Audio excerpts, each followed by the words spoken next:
Grabe guys, maniniwala na talaga ako na kahit sobrang dami na nating na-upload na video dito sa Facebook, no?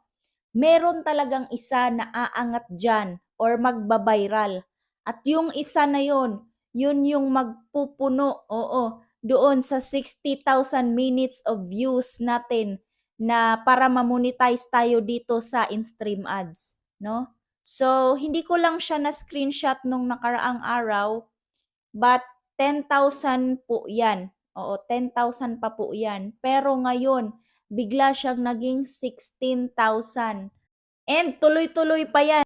Kasi alam nyo itong video na 'to, oo. So sa video na 'yan, nagbigay lang naman ako ng idea or information patungkol sa paggawa ng content, no? So hindi ko akalain na bigla siyang aabot ng 11,000 and magiging 12,000 pa yata ang views niyan. So grabe, hindi talaga ako makapaniwala na umabot ng ganyan na views. Oo, so para sa akin mataas na po 'yan, no?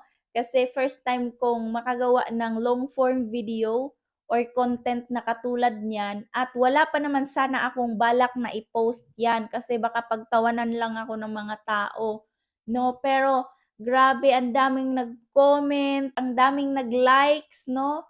So parang na-motivate patuloy ako na maggawa pa ng mga long form video and mag-upload pa ng more information and mag-add ng value para po sa inyo, no? Maraming maraming salamat. And para po sa lahat ng mga content creator na katulad ko, na mga baguhan pa lang, no?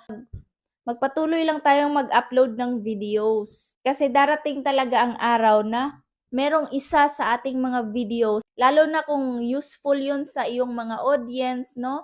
And very practical kasi nakakatulong din siya sa iba. And wag tayong tumigil, ituloy-tuloy lang natin. Makinig tayo sa pulso ng ating audience, no?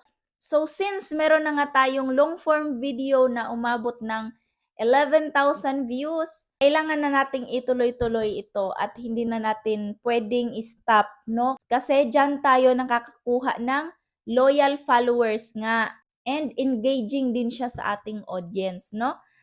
So kung ikaw meron ka ng video dyan na nag-viral and more engaging yung mga nasa comment section, as in mahaba yung mga comments nila, doon ka na mag-stick.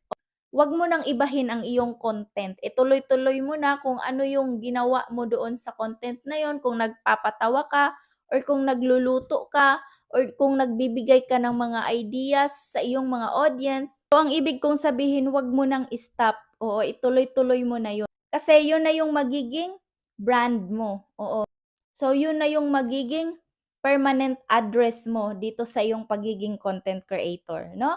So yun lang and I hope na-inspire kita and see you on my next video. Bye!